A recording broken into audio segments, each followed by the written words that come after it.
Hey everyone, I'm Chris King. I am the owner of Infinite Fitness and Health here in Wharton, New Jersey, and I'm here just to kind of tell you a little bit about what our programs are, what they do, who they serve, and how they serve them. We run a pretty non-traditional CrossFit program here, in the sense that it's not very competitive, it's very inclusive.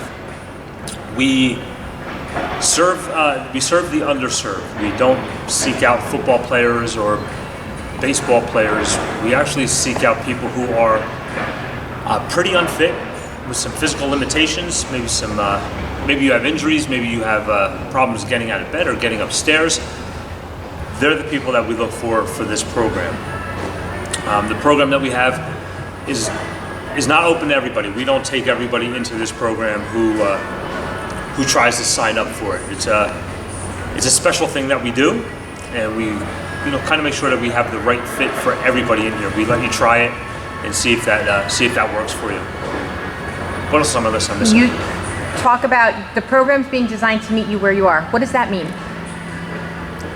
So our programs are specifically designed to meet you where you are. And people often ask, what does that actually mean? That means wherever you are is your baseline for your health and your fitness level. If you are overweight, if you have trouble lifting your arms up over your head, or your back hurts when you get out of a chair, that is where you are.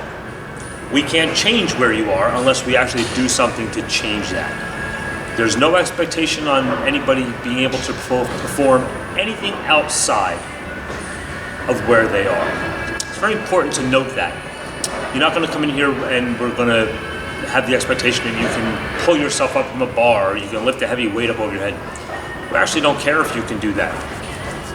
Meeting you where you are means we will find the right scaling progression for you to put you on a path to be able to do these things.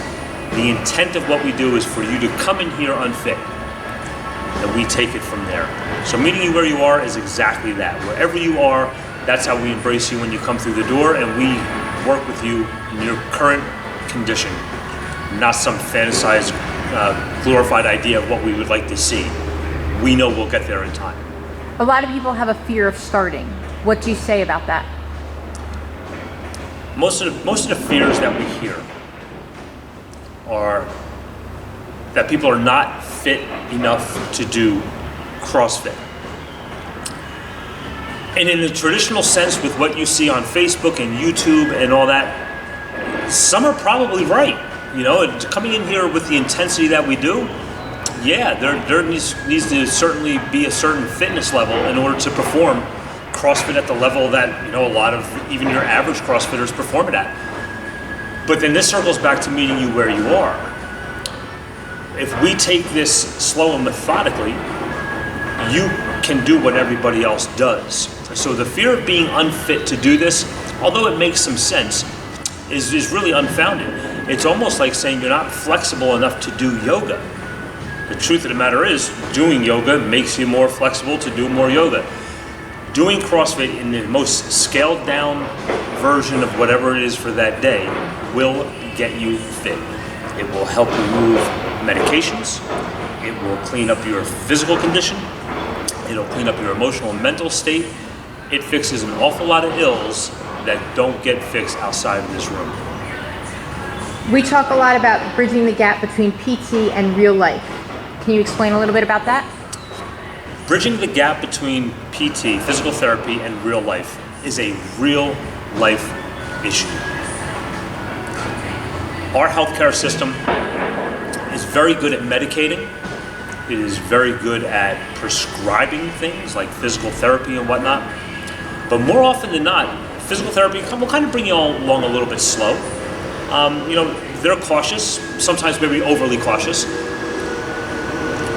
But the gap is when your physical therapy session ends because your insurance company says you no longer have any more.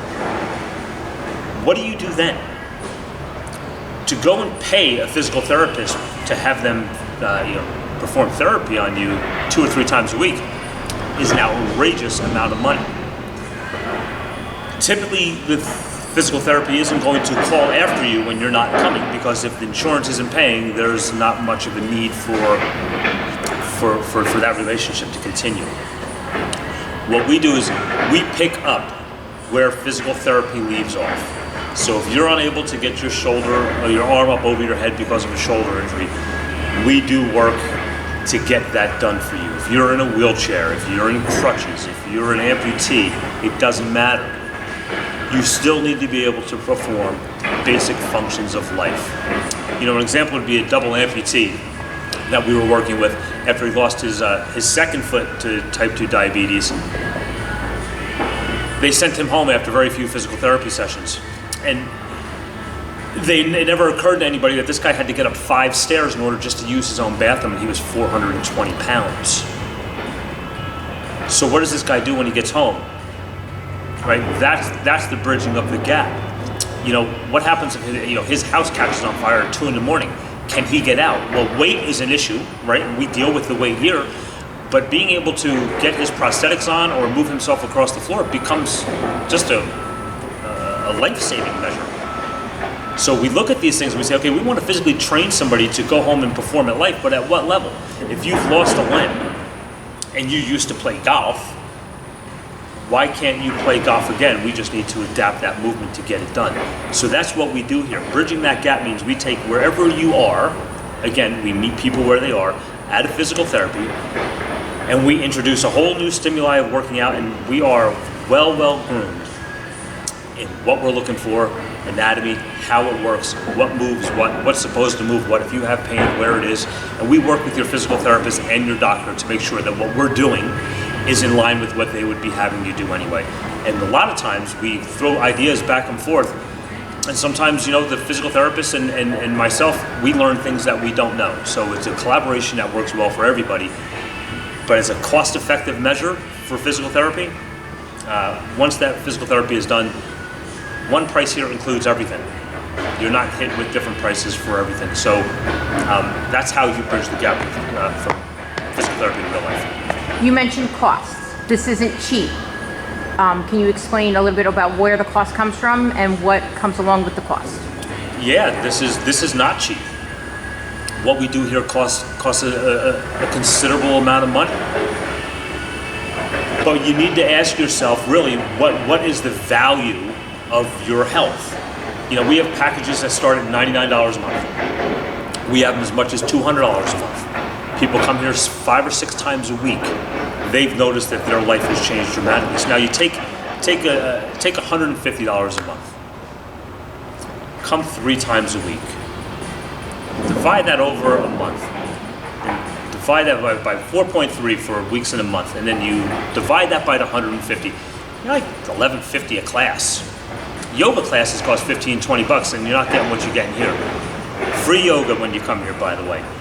If you use this program as it's intended, and you come 5 times a week, right? And you do CrossFit classes, you do the HIIT class, high intensity interval training classes, right, to burn some calories, or you do our BAG class, the combat conditioning class, which is a hardcore boot camp type class. You'll build strength you never thought of. You'll burn calories and lose weight in a pretty fast way. But when you average out all the costs of these classes, then you end up at like $9 a class.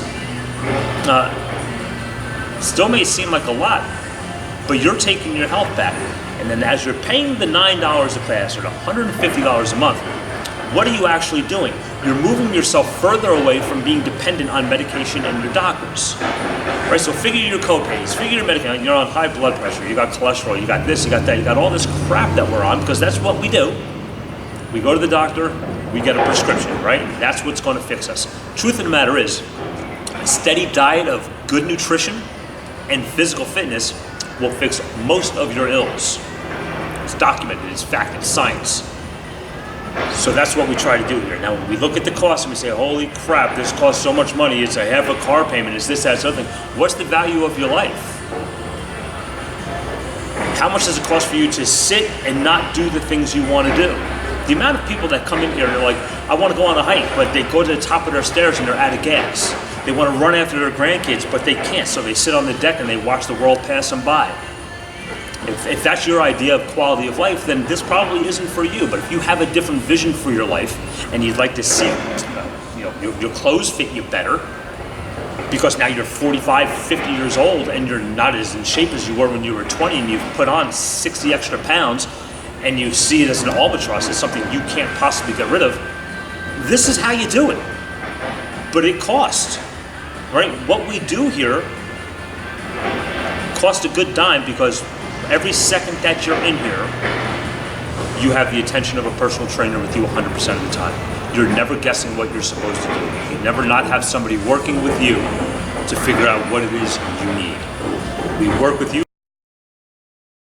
from where you are and try to get you to your goal in the safest, most efficient way possible. You mentioned that not everybody can come work out here. What are the expectations of somebody who decides they want to give this a try? Yeah, it sounds kind of harsh when we say that, some people can't, but what that means is, there's an expectation that has to work in two different directions, right? The expectation, there needs to be expectations that somebody has of us to deliver something to them, but we also reserve the right to have expectations of clients that come in here. Now, what does that mean? An expectation of a client is, we want somebody that is committed to making a change in their life. You want to come in and try it, that's fine.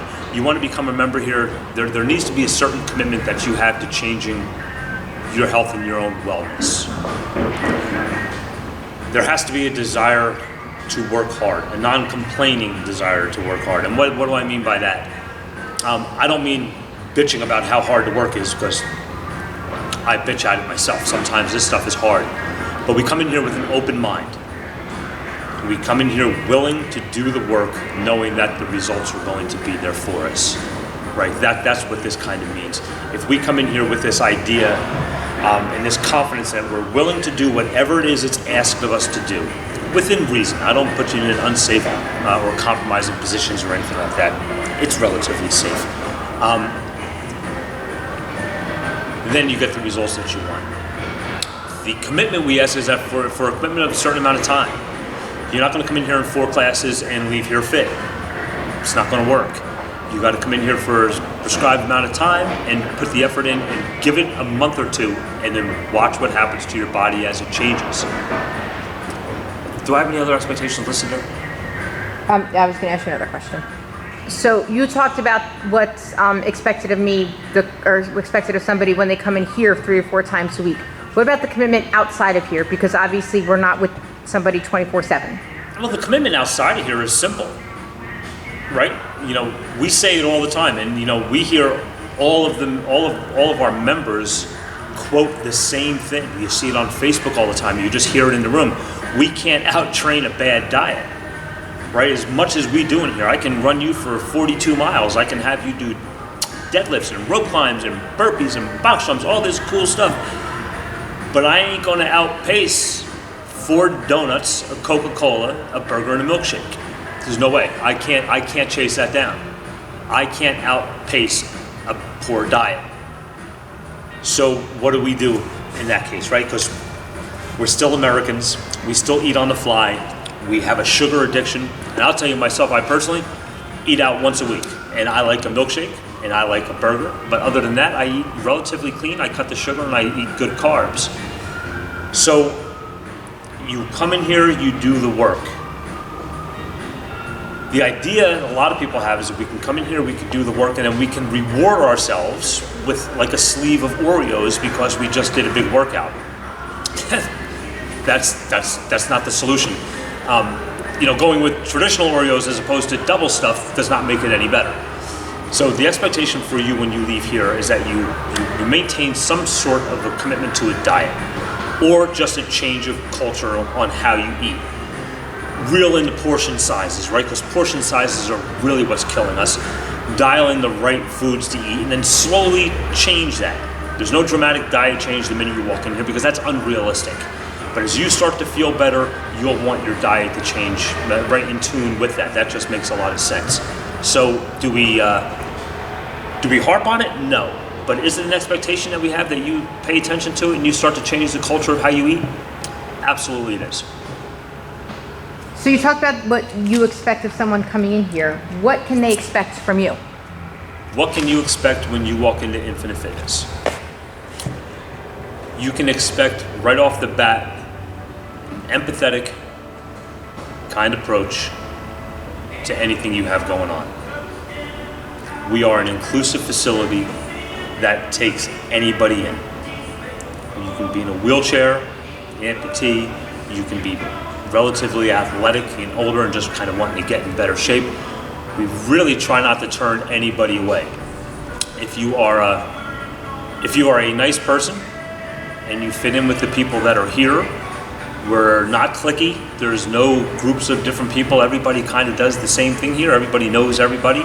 It's a pretty cool, inclusive environment. You can expect the trainers that you work with to have comprehensive understanding on how your body works. And when I say comprehensive understanding on how your body works, if you have lateral knee pain or medial knee pain or whatever it is, my trainers are going to be able to assess what that is, whether that's coming from your hip or whether it's coming from your knee, where that is. They're going to assess your movement, and we're going to move you in a way to start to rid yourself of that discomfort. Last thing we want to have someone do is come in here with knee injuries and then end up going and getting surgery for something. Surgery should be a last resort. So we kind of go through all the things here to make sure that kind of doesn't happen. And again, we work with you and your doctor, and we assess things and we reassess, and we try different approaches to try to relieve discomfort. But the trainers here know what they're looking at when you move. They'll drop a pen on the floor and have you pick it up, and you'll pick it up, and they will know right away whether or not you got poor hip mobility, you have back issues, you have knee issues. They'll assess that right away. That's the magic of what we do, and that's how then we put you on a corrective path to get this better, right? So, retreading a really bad tire only works so long, right? And you can only put so many plugs in a flat tire before the tire's just gone. That's not what we do here. We're not retreading anything. What we're trying to do is rebuild something in a real positive, strong, healthy way to move down the tracks. Other expectations, you can expect to be greeted by every single member that's in here with kindness and a smile. Again, everybody here gets along. It's a shared suffering when the workout happens and everybody's doing all this stuff and they can't believe what they've just finished.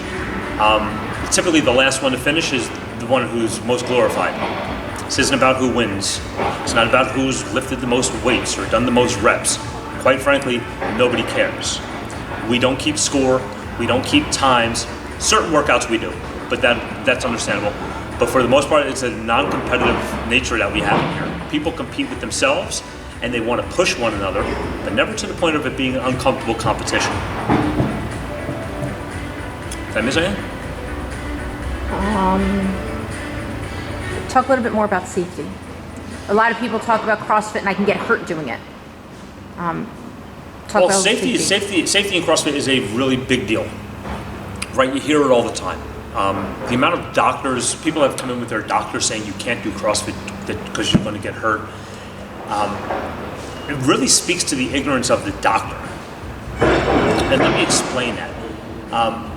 We all move the same way. We all pick up crap off the floor the same way. We put stuff away in our closet the same way. We pick up our kids, we walk our dog, we go upstairs. We all do the same stuff. CrossFit is not a thing. CrossFit is not an exercise. CrossFit is a methodology of getting someone healthy and fit. That's all it is. Safety comes from poor coaching, over-programming, obsessing on heavy lifting, and that's just not what we do. We don't put you in a position where I'm going to have you put a heavy barbell over your head if you don't have the shoulder mobility to hold a barbell over your head. We'll start with a light dumbbell and then we'll do some active tissue stuff to get your shoulders freed up to make sure you can move. So the injury risk in CrossFit is typically poor programming and overuse. No different than if you went out right now and picked up a tennis racket and went and played tennis for 30 minutes. And you were swinging that racket as hard as you could and you're playing good and all that, but you haven't done it for like 6 months to a year. You can rest assured that you're going to have elbow discomfort within the next day or two. Your body's not equipped for that kind of load and demand. You should have only played for a couple minutes and taken a day off. Just like a baseball player with his throwing arm, with the pitcher, right? He pitches every 5 days. If he pitched every day, his arm would fall off. Safety has to do with overuse and poor programming. Not here. We've actually sent some of our clients home for a day. We've had them take a few days off when we see that they've gone too far. Their performance drops. More is not better when you do this.